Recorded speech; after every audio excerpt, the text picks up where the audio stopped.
Hey everybody, it's Tanya. Coming on today to talk to you guys a little bit about my rediscovery of Bare Minerals. I ordered the starter kit from Sephora for $65, I think maybe 6 months ago, and I used it for about a week and it dried out my skin a lot because I have really dry skin, and so I stopped using it, and I still had it all. I just kept it in the box and it's just been sitting there. So a couple of days ago I just started feeling like my Studio Fix powder from MAC was just caking on my skin because I was putting on my foundation, and then instead of using a setting powder or like a veil of some sort, I was using my Studio Fix powder on top. And then if I looked really closely, my pores were actually showing a lot more. It was like the makeup was getting into them, and then it was a really strange texture that it was appearing. And you guys probably couldn't see that on camera because of the distance and all that stuff, but when I can see it, it bothers me. So, sorry, I'm in my bedroom right now because my boyfriend's sleeping. But, so I opened up my kit again yesterday because I started looking online for setting powders, and the mineral veil came up from Bare Minerals, and I was like, oh my gosh, of course, like I've had this whole time and I haven't been using it. So after I put my my foundation on, I was using the Makeup Forever HD, which I've been using a lot lately. As you know, I really like that. I put the mineral veil on top. It comes in a little thing like this, and it is just like a setting powder. It's almost just like the Powder Flash stuff, except I don't know, maybe it is just like it. I should look at the ingredients to see what's actually in it, but this is like cornstarch, zinc stearate, magnesium stearate, may contain iron oxides, so it's just the regular mineral veil, but it worked perfectly. I just used my, this is the full flawless face brush that came with the kit, and I just tapped a little bit into the lid, and then kind of swirled it in, tapped off the excess, and went over my foundation with it, and it stayed all day. It was wonderful.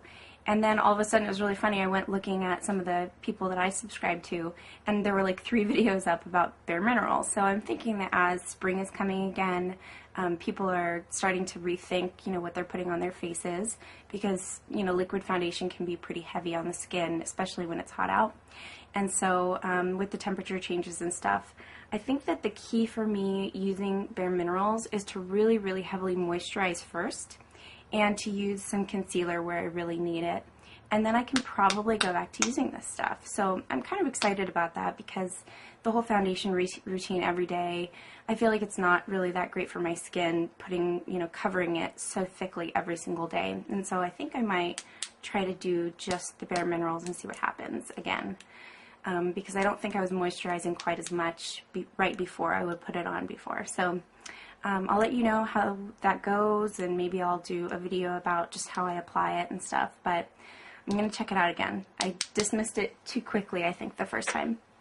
The next thing I want to tell you about that came with the kit as well is warmth, and this is really, really highly pigmented, so and it's really hard to just get a little bit on the brush, but with, using the, it's just a little flawless face brush that came with the kit, and it's tapered, as you can see, and so I just touch it like once into the lid, because the lid always has some in it when I open it up, because it's just so, I don't know, it's crazy. Here, I'll open the lid and hopefully not spill it. You'll be able to see that is a ton. That is so much. Like, I literally need, a tiny, tiny, tiny dab for pretty much my whole face because I'm so pale. So you guys who are pale out there, consider getting something like this if you haven't been able to find a bronzer that you really like, or you feel like it's just not the right color. I feel like this goes really, really well. It's almost like I can decide what color I want, if that makes any sense, depending on how thick I want it and stuff like that. So this stuff, I put it on today, and I feel less pale. I really like it. It also makes the color of my eyes stand out a little bit more. You guys probably can't see it in this light, but it just, I don't know, by adding a little bit more color to my face, I can accentuate the features that I actually like, which my eyes are pretty much it. So I'm really liking this right now again. I used it just yesterday and today, but I don't know, feels like I'm glowing a little bit more.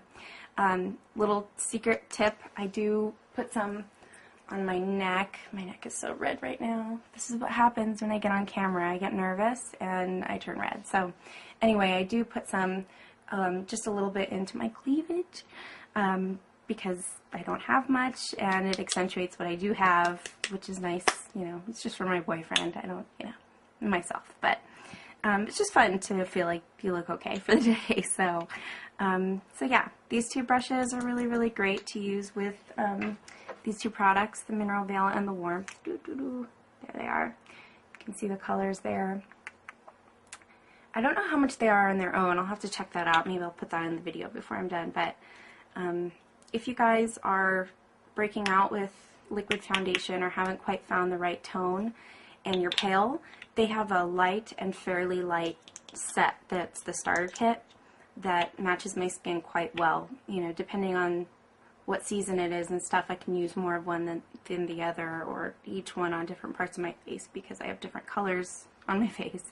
So anyway, I'm really excited about getting back into these products, but I did want to come on and tell you guys about these two specifically if you're having caking problems with powder on top of foundation. Even the regular pressed powder from MAC was making me look cakey, and I couldn't go without my liquid foundation because I wasn't getting enough coverage. So I figured a little bit of liquid foundation, a little bit of concealer, and then my Mineral Veil, and it seems to be working really well. I like the feel of it. It feels nice. So, yeah, I just wanted to tell you guys about that. Sorry about the angle and, like, the weirdness, me being in my room and my weird African, I don't know.